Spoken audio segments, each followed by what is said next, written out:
Hello and welcome to another in the series of Cafe Insights. I'm Andrew Vine, CEO of the Insight Bureau, and today it's my pleasure to be in conversation with Vijay Vaitheeswaran from The Economist. Vijay, hi. Nice to be with you. Nice to see you in Singapore again. You have just got a new job. You are the US business editor now. Tell us a little bit about what your new mandate is. Yes, that's right. I'm now based in New York, and I look after the big themes coming out of American business.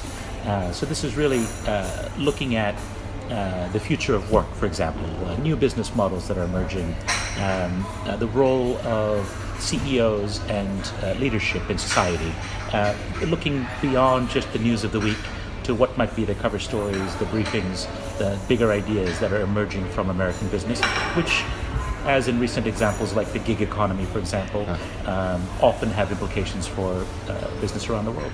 Terrific. Okay. Well, your big claim to fame, of course, is around innovation. I mean, you wrote a bestseller called Need, Speed and Greed. And in fact, the whole question over disruption and how countries and industries and companies will need to change has been a theme across much of the work you've done as an editor across The Economist. You're quite right. And it came up really from the bottom up. Over the years, I've covered industries as disparate as energy and environment, as healthcare. In the last 5 years, I was in China.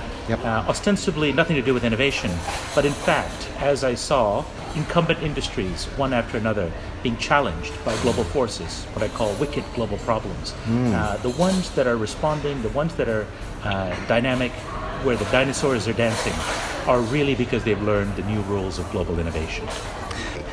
After 5 years now of having been based in Shanghai and covering China, how do you feel? There's a lot of debate about whether China is truly an innovator or not. How do you feel about that question?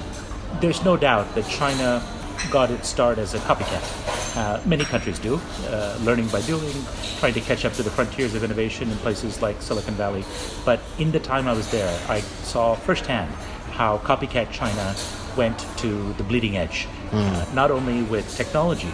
If you look at artificial intelligence, machine learning, virtual reality, drones, you see a number of industries and technology where Chinese companies are now competing with the best coming out of the United States particularly, and Israel, but also in business model innovation, where I argue the Chinese are leading. Look at things like frugal engineering, cheaper but sometimes better business models. The Chinese are showing the world how this can be done.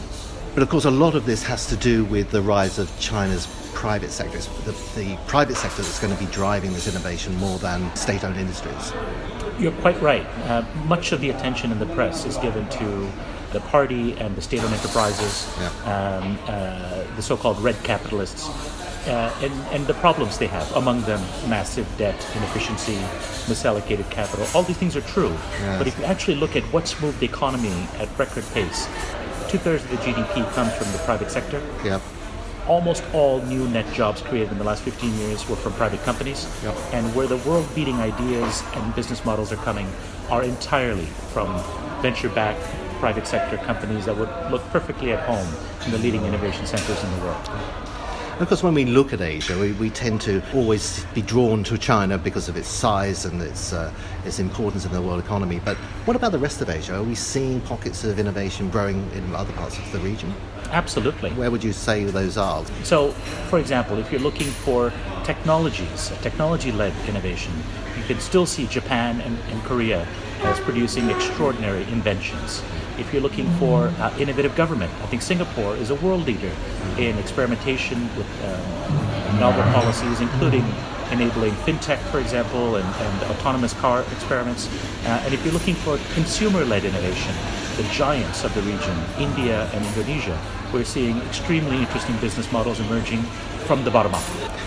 Well, now that you're in America, then obviously you have a very strong global view of the world. You see the strengths of globalization and some of the challenges. How do you think this looks if you're the CEO of a global company operating around the world?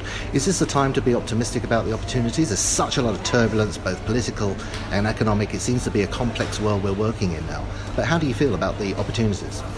There is no question that we are at the end of easy multinational advantage.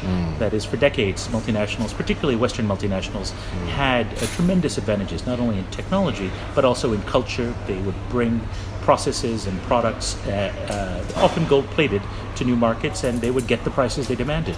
They knew how to market and so on, but that has been eroded dramatically in recent years because of upstarts in emerging markets, and they're getting better and better, including very small companies coming up against the big multinationals. So what I see now is that these giants are learning how to do things in a much better way. So when foreign companies are coming to markets like China, like India, like Indonesia, what they're doing is they're learning how to compete against some of the world's toughest consumers and against some of the world's most nimble and adaptable competitors.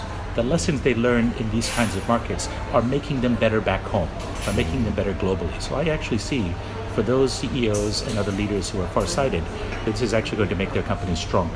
And I know, having read your book, I can't remember exactly when it came out, but it's a few years ago, you were talking about innovation really being the key to taming some of the world's most wicked problems. How are we doing?